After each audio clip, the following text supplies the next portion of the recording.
Universal News TV, votre chaîne d'information la plus crédible.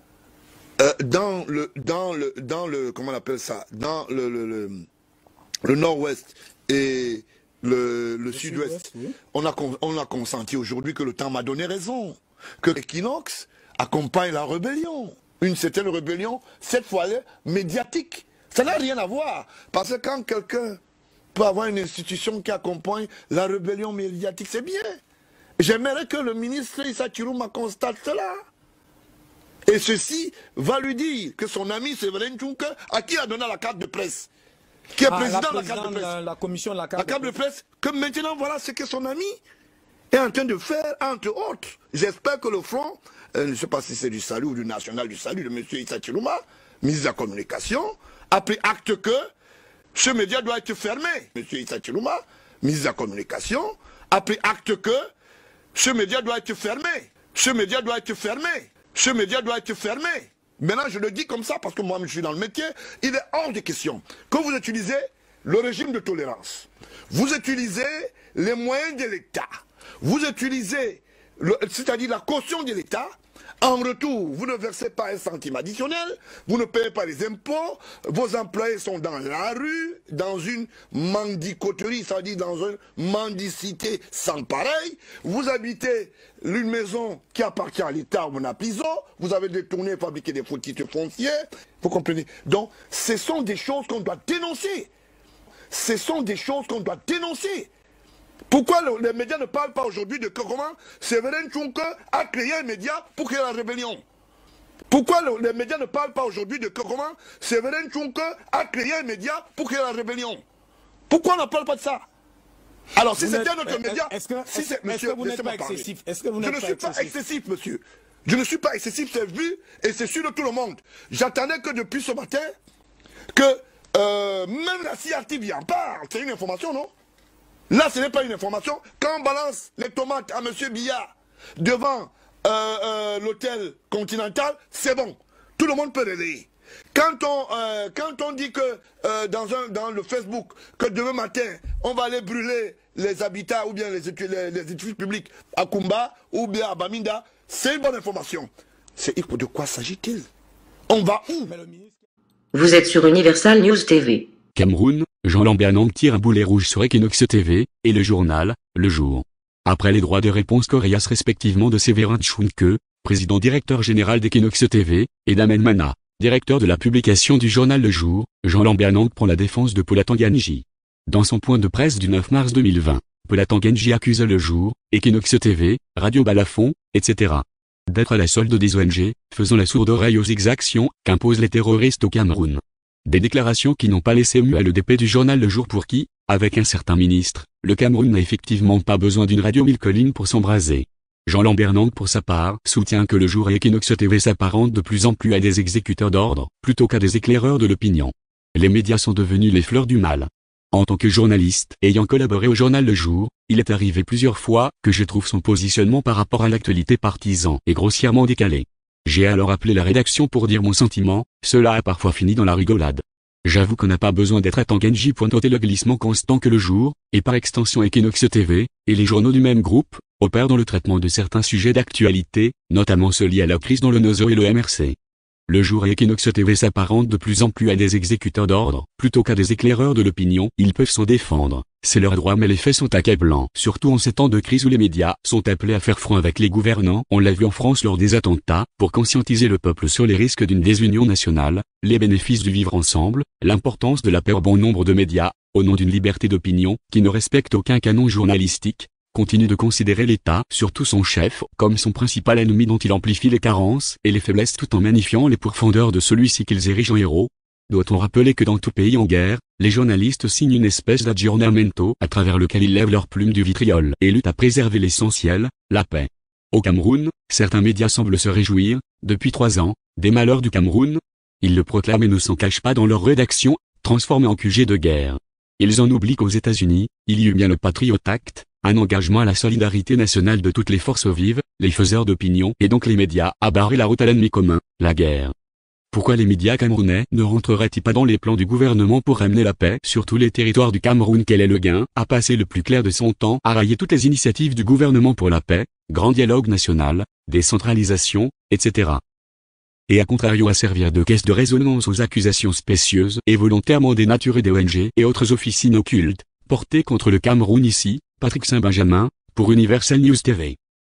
Vous êtes sur Universal News TV. Palais de l'Unité avec l'audience accordée ce mercredi par le président de la République, son Excellence Paul Biya, à l'ambassadeur des États-Unis, son Excellence Henry Peter Barlerin. Au menu principal de ces entretiens de haut niveau, la santé des Camerounais, le dispositif national de riposte face aux pandémies, le soutien que Washington pourrait apporter à notre système de santé, mais aussi la situation sécuritaire dans les deux régions du Nord-Ouest et du Sud-Ouest. Le reportage, Yves-Marc Modjo.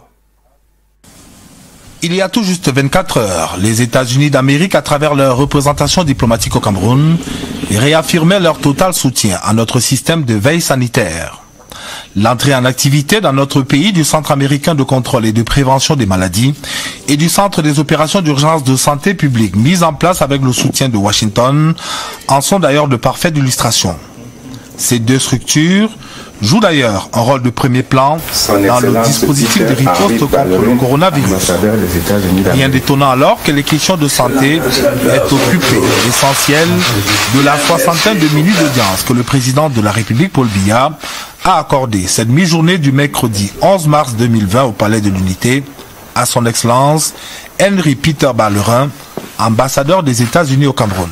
J'étais content, j'ai dit au Monsieur le Président, de voir notre centre d'opérationnel d'urgence de la santé publique construit par le gouvernement des États-Unis, mis en exercice pour lutter contre le virus. Au-dessus des centaines de millions de dollars d'assistance que nous fournissons pour le bien-être et la bonne santé du peuple camerounais. Nous avons, à travers notre Centers for Disease Control, CDC, fourni 120 000 dollars pour ponctuellement lutter contre le coronavirus. L'audience de ce 11 mars 2020 au Palais de l'Unité a par ailleurs offert l'opportunité aux diplomates américains d'exprimer le satisfecit du gouvernement de Washington eu égard aux récentes mesures prises par le chef de l'État au profit des malades atteints de VIH-Sida. J'ai aussi encore une fois félicité le président pour la décision audacieuse d'éliminer les coûts liés au dépistage et d'autres services contre le VIH-Sida. Et en réponse à cela, nous avons triplé notre budget de la lutte contre le VIH-Sida et nous sommes confiants avec beaucoup de travail que nous pouvons combler le VIH-Sida au Cameroun d'ici fin 2021. En marge de ces questions liées à la santé, les derniers développements de la situation sécuritaire, principalement dans les régions du Nord-Ouest et du Sud-Ouest, ont eux aussi été évoqués au cours de cette rencontre entre le président Biya et l'ambassadeur Barlerin. À l'immeuble Étoile, on parlait de ces innovations dans les douanes camerounaises en perspective et précisément du nouveau système d'information baptisé CAM6, Cameroon Information System, d'inspiration coréenne. Le système est en expérimentation au Cameroun depuis octobre 2019. Il va entrer en vigueur dès le 1er avril prochain et il vient en remplacement de l'ancien système Sidonia. Les avantages attendus de ces changements était présenté ce mercredi au Premier ministre chef du gouvernement Joseph Dion Ngouté par l'ambassadeur de Corée, son Excellence Bok Ryol Ryu. Compte rendu, Laurentine Bokono à l'immeuble Étoile. Sidonia a fait son temps. Voici venu le temps de Kamsik, prêt à être en fonction dès le 1er avril. Nous avons lancé ensemble un système de dédouanement qui s'appelle CAMPAS. En venant au Cameroun, c'est devenu CAMPAS avec le système de dédouanement CAM6. C'est dans le cadre du projet e-government que sera déployé le nouveau système de dédouanement électronique qui intègre l'ensemble de la procédure de dédouanement.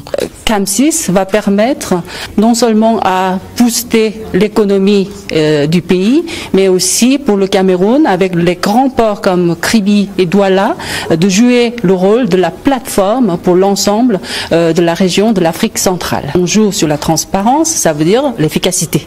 Donc l'efficacité, ça veut dire on réduit le temps du dédouanement. Toutes les banques camerounaises sont connectées à ce système et ça fait augmenter évidemment les recettes des douanes. Le contexte dans lequel opèrent les douanes camerounaises, à l'instar des autres administrations douanières, est en perpétuelle et rapide évolution. Le Cameroun s'est donc donné pour ambition de réaliser un pas de géant dans la modernisation des douanes camerounaises, inspiré de l'expérience des douanes coréennes par la mise en place d'un nouveau système informatisé de gestion dématérialisé de ces activités. Kamsik constitue un saut qualitatif majeur dans la quête de modernité, une option sérieuse dans laquelle s'est engagé le gouvernement depuis quelques années. Vous êtes sur Universal News TV. Mesdames et messieurs des médias, dans nos soucis de promouvoir un développement de proximité conforme aux aspirations des populations camerounaises et de leur permettre de bénéficier de l'appui de nos partenaires, le gouvernement, à travers le ministère de l'administration territoriale, accorde des autorisations aux ONG, aux associations de la société civile et des droits de l'homme pour exercer légalement leurs activités. Ces structures ont des bureaux ou des représentants dans certaines régions de notre pays. De prime abord, l'on pense que les ONG et les associations sont des organismes de bienfaisance. Elles distribuent des denrées alimentaires aux personnes vulnérables par-ci, administrent des soins de santé aux personnes en détresse par-là. Cependant, l'opinion est loin de s'imaginer que la plupart des ONG installées en Afrique, et surtout celles exerçant dans les zones en conflit, ont des agendas cachés qui sont parfois de nature à porter gravement atteinte au bon fonctionnement des institutions des États. C'est ainsi que l'attention du ministre de l'administration territoriale a été attirée sur les dérapages et les manœuvres obscures récurrentes de certaines ONG et associations de droits de l'homme installées au Cameroun et à l'étranger. Sur la conduite éclairée de son Excellence M. Paul Biya, président de la République, chef de l'État, le gouvernement réaffirme de manière constante que le Cameroun est un État souverain, libre, démocratique, stable, uni, un et indivisible. Le chef de l'État, avec méthode et détermination, ne ménage aucun effort pour consolider la paix et l'unité nationale et pour renforcer la coexistence pacifique et harmonieuse entre toutes les composantes sociologiques de notre pays. Entre 1960 et 1982, date de l'accession à la magistrature suprême de son Excellence M. Paul Biya, à peine 5 ONG internationales, 3 ONG nationales et 2 associations de la société civile exerçaient leurs activités au Cameroun. À la faveur de lois sur les libertés publiques adoptées par l'Assemblée nationale et promulguées par le président de la République en 1990, le Cameroun compte aujourd'hui une quarantaine d'ONG internationales, de nombreuses ONG nationales, des associations de la société civile et celles qui sont spécialisées dans la promotion des droits humains. Son Excellence, M. Paul Biya, a donc ouvert largement le Cameroun au regard du monde. Le gouvernement camerounais soutient les ONG et les associations nationales ou internationales à condition qu'elles respectent le cadre légal tracé. Mesdames et messieurs des médias, avant de poursuivre mon exposé, permettez-moi de rappeler le cadre légal qui encadre les activités des ONG, des associations de la société civile et des droits de l'homme au Cameroun.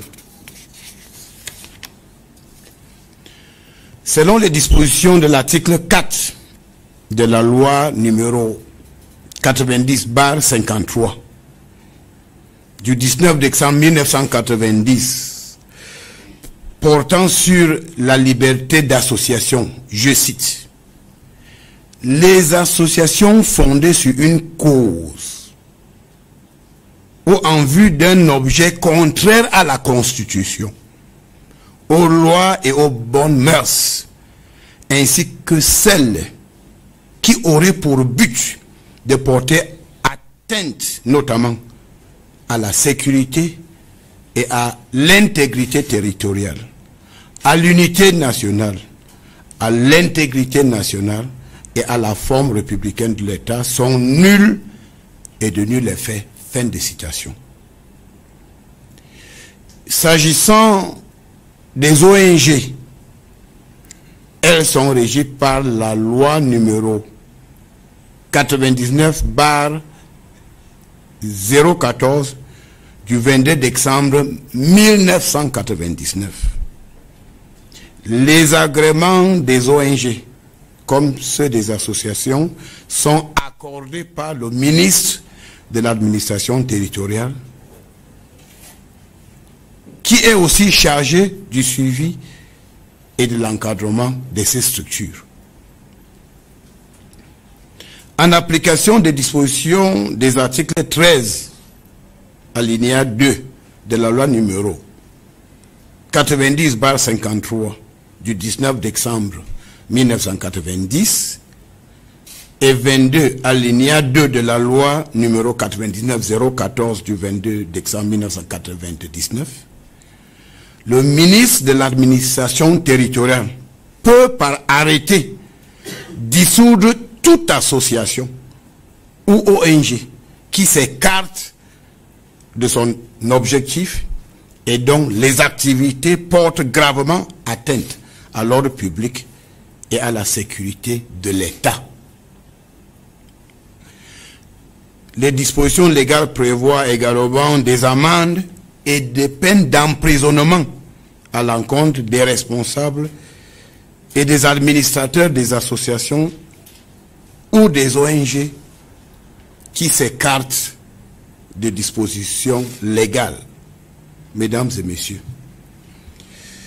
c'est avec regret et amertume que je constate que depuis 3 ans que durent les troubles dans les régions du Nord-Ouest et du Sud-Ouest, plusieurs ONG et associations de la société civile ou des droits de l'homme se sont totalement écartées des objectifs et des missions pour lesquelles elles ont été agréées par le ministre de l'administration territoriale. Bien entendu, quelques ONG et associations des droits de l'homme s'efforcent de mener leurs activités auprès de nos populations dans le respect des textes en vigueur. Elles sont à encourager. Par contre, de nombreuses ONG, aux ordres des ennemis de notre pays, véhiculent régulièrement des informations complètement fausses et erronées sur la gestion de la crise par le gouvernement dans les régions suscitées. Bien plus, elles sont devenues des officines de fabrication de faux rapports dont le but est de tenir la noble image de nos forces de défense et de sécurité. Le ministre de l'administration territoriale est en mesure d'affirmer que ces ONG aux ordres ont reçu plus de 5 milliards de francs CFA des réseaux occultes à l'intérieur et à l'extérieur du Cameroun pour 1. Déstabiliser les institutions républicaines. 2. Diffuser régulièrement dans certains médias à leur solde et dans les réseaux sociaux des informations tronquées pour discréditer la gestion de la crise dans les régions du Nord-Ouest et du Sud-Ouest par le gouvernement. 3. Démontrer que le Cameroun ne serait pas en mesure de gérer les déplacés internes. 4. Prouver par tous les moyens que la crise dans les deux régions s'enlise. 5. Montrer à travers des faux rapports que l'armée camerounaise poserait des actes contre des populations civiles. Cet état de choses est inacceptable. Le gouvernement condamne ce comportement irresponsable de certaines ONG qui volontairement masquent ou minimisent les nombreuses atrocités commises par les terroristes dans les régions du Nord-Ouest et du Sud-Ouest. Le ministre de l'administration territoriale relève que les ONG Human Rights Watch, Amnesty International, International Crisis Group, OCHA, REDAC et bien d'autres sont engagés dans une démarche conspirationniste contre le Cameroun et contre les forces de défense et de sécurité. Depuis bientôt 3 ans, les Camerounais sont témoins des actions civilo-militaires dans les régions du Nord-Ouest et du Sud-Ouest que mènent nos vaillants éléments des forces de défense et de sécurité. Ils ont vu les forces de défense et de sécurité soigner des personnes victimes des actes barbares des terroristes. Ils ont vu les forces de défense et de sécurité en train de distribuer des denrées alimentaires aux personnes en détresse. Ils ont regardé et admiré les forces de défense et de sécurité ramasser des tonnes d'ordures ménagères dans les 2 régions où la société ISACAM chargée du ramassage de ces déchets n'arrive plus à travailler à cause des attaques répétées de ces installations et de son personnel par les terroristes. Les Camerounais ont salué l'engagement des militaires et des gendarmes à dispenser des cours dans les écoles et des lycées, dans les localités où les anciens ont été décapités par les terroristes. Étonnamment, les ONG aux ordres, qui sont aussi au courant de toutes ces actions humanitaires de nos forces de défense et de sécurité, n'en font jamais cas publiquement. et ne les mentionnent jamais ou très peu dans leur rapport à charge. Mesdames et messieurs des médias, à chaque fois que le Cameroun a été injustement indexé par les ONG aux ordres, le gouvernement a dû réagir pour rétablir la vérité, soit à travers le ministre de la Communication, porte-parole du gouvernement, et le cas échéant, le ministre délégué à la présidence chargé de la Défense sur les questions relevant de sa compétence.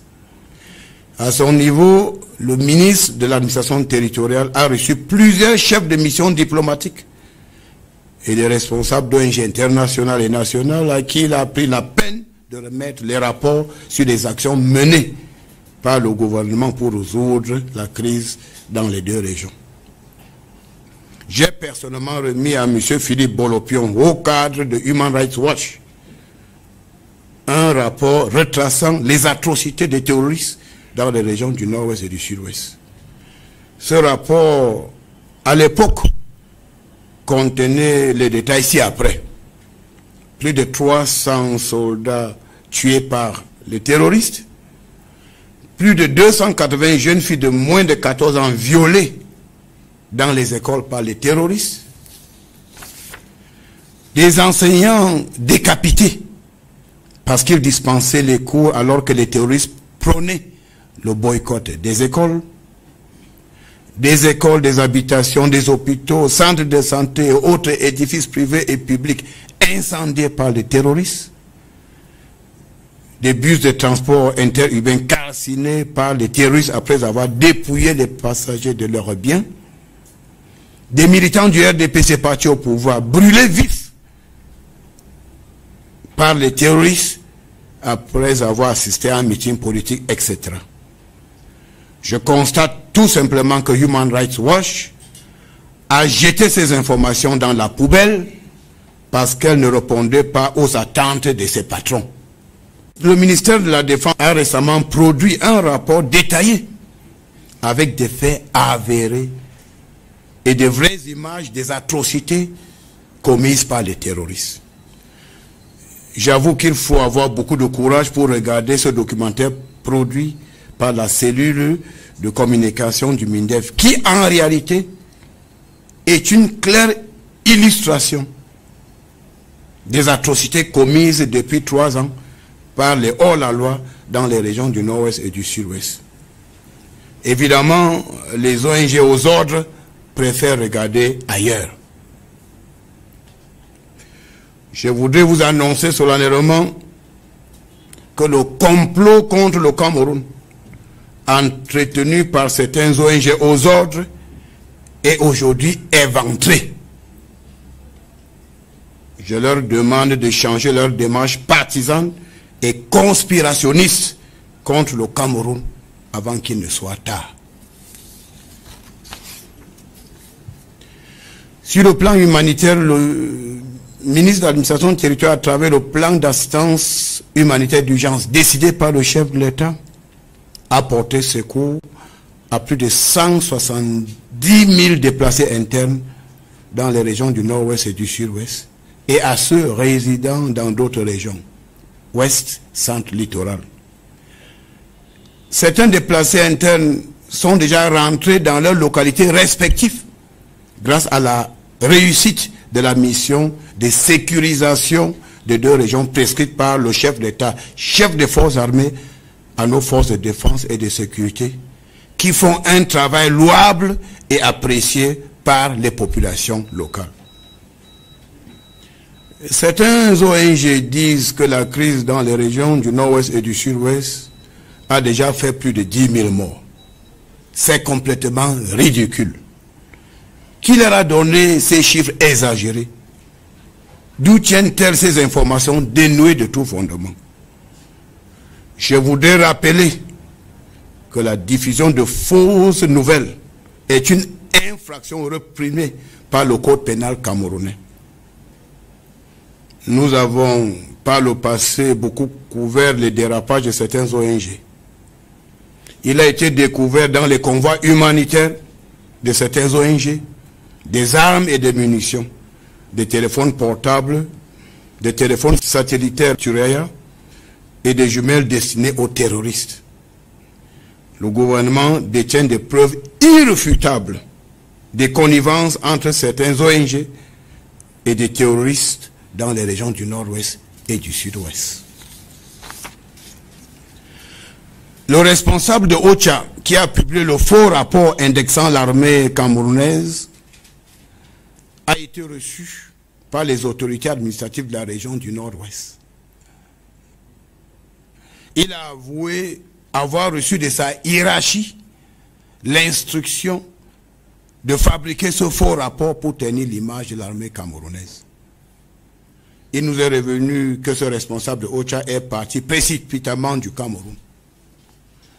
S'il n'a rien à se reprocher, pourquoi s'est-il empressé de quitter le Cameroun? C'est parce qu'il veut masquer la vérité. Il est clair que les ONG aux ordres sont dans un vaste complot contre le Cameroun et ont pour cela reçu des fonds importants. Ce complot, je le répète, est aujourd'hui éventré.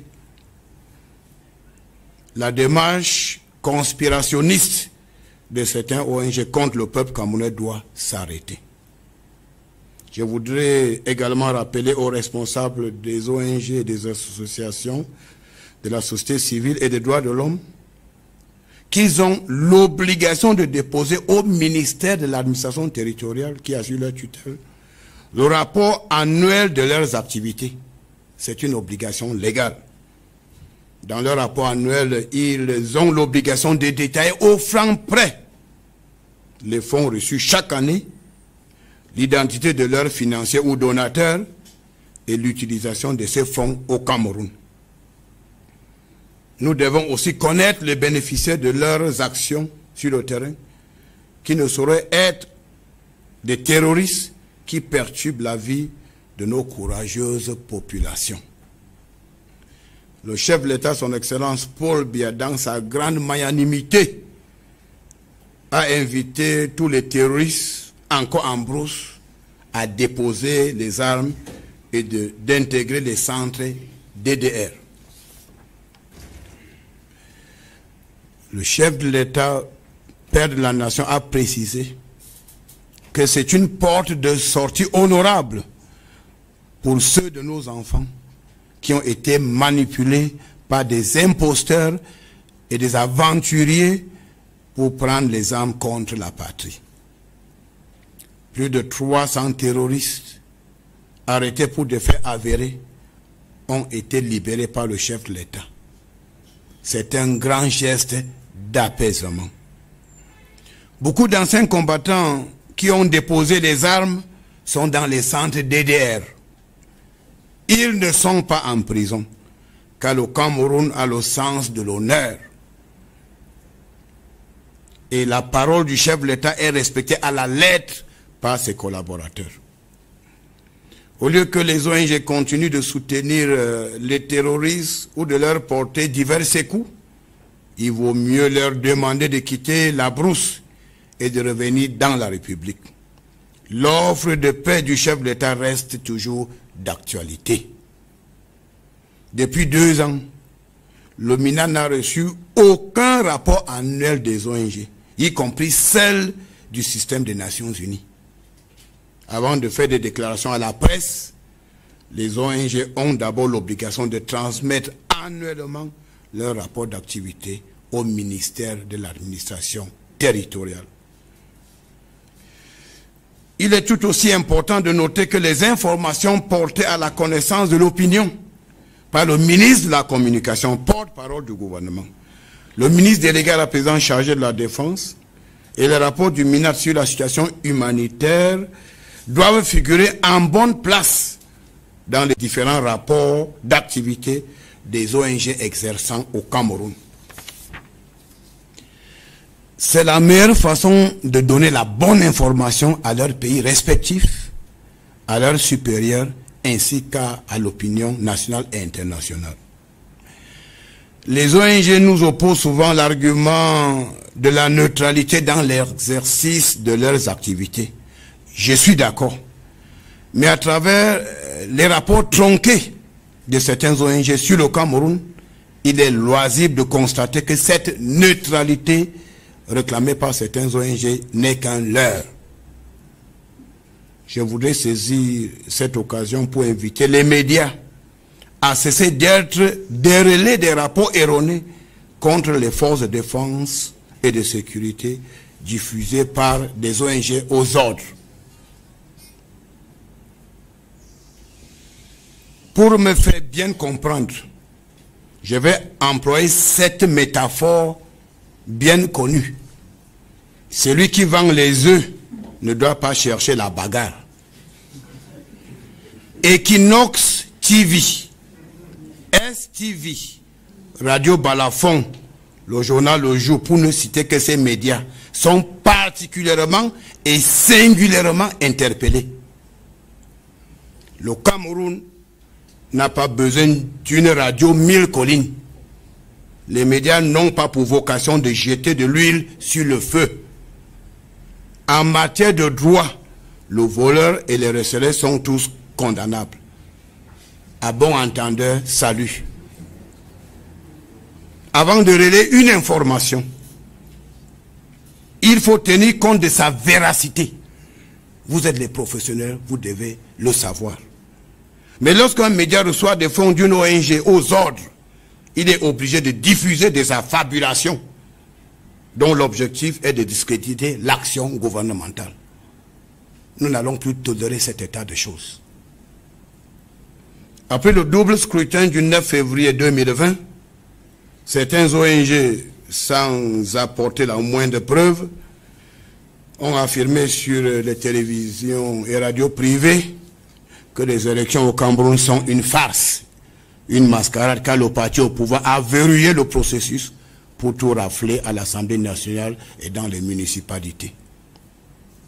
Ces ONG sont loin de la vérité, car toute personne de bonne foi reconnaît que le double scrutin du 9 février 2020 a été libre, crédible et transparent. D'ailleurs, les élections dans certaines parties ont été annulées et le chef de l'État, respectueux de la légalité républicaine, vient de convoquer à nouveau le corps électoral pour le 22 mars 2020. Une ONG a même dit que le gouvernement camerounais pratique la démocratie d'exclusion. Elle soutenait que le gouvernement avait tout fait pour écarter certains acteurs majeurs du jeu politique national. Pour mémoire, plusieurs militants du RDPC avaient souhaité la tenue des élections des conseils régionaux avec l'ancienne carte politique. En effet, avec 305 communes issues des élections municipales de 2013, le RDP s'était quasiment assuré de rafler la mise si les élections des conseils régionaux étaient organisées en 2019. Pour prouver que le Cameroun n'est pas dans la logique de ce que certains ONG qualifient de démocratie d'exclusion, le président de la République, chef de l'État, son Excellence Paul Biya, seul juge de l'opportunité, a opté pour l'organisation de nouvelles élections législatives et municipales avant l'élection des conseillers régionaux. Ceci dans le souci de donner la chance aux nouveaux venus dans l'arène politique de s'exprimer. Après le double scrutin du 9 février 2020, on a vu émerger de nouveaux visages politiques qui sont présents à l'Assemblée nationale et dans les municipalités. Je peux citer Cabral Libi, Paul-Éric Kinge, Pierre Kouemo, Serge Espoir Matomba, Pasteur Franklin Afangui, etc. Paradoxalement, c'est lui pour qui les chancelleries occidentales faisaient des démarches pour obtenir la libération et celle des membres de son état-major, a décidé tout seul d'être non partant dans le processus électoral. À qui la faute? Il n'y a donc pas de démocratie d'exclusion au Cameroun, comme prétendent certains ONG, mais des leaders de petits partis politiques, pour paraphraser le chef de l'État, qui s'auto-excluent du processus électoral. Mesdames et messieurs des médias, dans la nuit de samedi 7 au dimanche 8 mars 2020, des terroristes ont attaqué le poste de police et la brigade de gendarmerie du chef-lieu de l'arrondissement de Galim, département de Bamboutou, région de l'Ouest. 2 policiers, 2 femmes gendarmes, 4 civils ont été froidement abattus par ces terroristes. Pendant le défilé du 8 mars à Bamenda, des terroristes ont planifié et exécuté un attentat pour tuer les femmes en pleine cérémonie. Au cours de cet attentat, 7 braves éléments de nos forces de défense et de sécurité qui assuraient la sécurité des défilants ont été grièvement blessés et un est décédé. Ces attentats ont été revendiqués par 2 terroristes bien connus, Ayabacho et Tapan Aevo, qui se promènent et vivent dans une impunité totale à l'étranger et de surcroît dans certains pays amis. Les ONG aux ordres ont reçu les images horribles de l'exécution de la gardienne de prison Madame Florence Ayafo par des terroristes dans son village après un enterrement. Elle a été décapitée et dépecée par ces barbares d'une autre époque. Évidemment, les ONG aux ordres et les soi-disant associations des droits de l'homme n'ont exprimé aucun signe de compassion et encore moins de condamnation. Où est la condamnation d'Ocha? Où est la condamnation du Human Rights Watch face à ces atrocités? Où est la condamnation d'Amnesty International? Où est la condamnation d'International Crisis Group? Où est la condamnation de REDAP? Où est cette communauté internationale donneuse de leçons et à mémoire très sélective? Quelle est cette attitude à géométrie variable? Le silence coupable des ONG aux ordres face à toutes ces atrocités contre nos voyantes forces de défense et de sécurité et contre les populations civiles est une preuve irréfutable de la caution qu'elle accorde aux terroristes. Les responsables des ONG aux ordres, même à la retraite, n'échapperont pas à la justice divine et porteront à jamais sur leur conscience les éléments de nos forces de défense et de sécurité froidement abattus par les terroristes.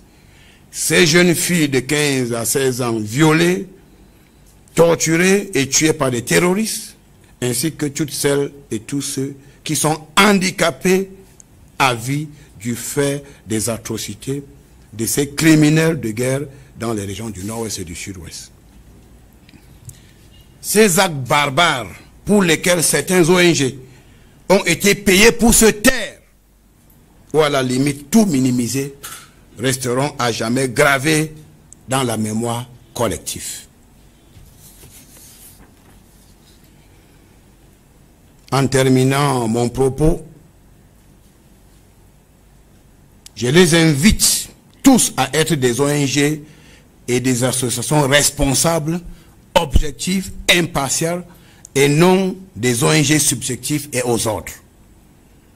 Je note que tous les rapports de nos activités remis à la coordinatrice du système des Nations Unies au Cameroun n'ont jamais été publiés. Bien au contraire, nos données sont contestées et les chiffres erronés publiés par des ONG aux ordres font le tour du monde. Il faut changer cette façon de faire. J'ose croire que ma déclaration de ce jour constitue un nouveau départ et que chacun va travailler désormais dans le strict respect des objectifs déclarés et non avec des agendas cachés qui sont voués à l'échec.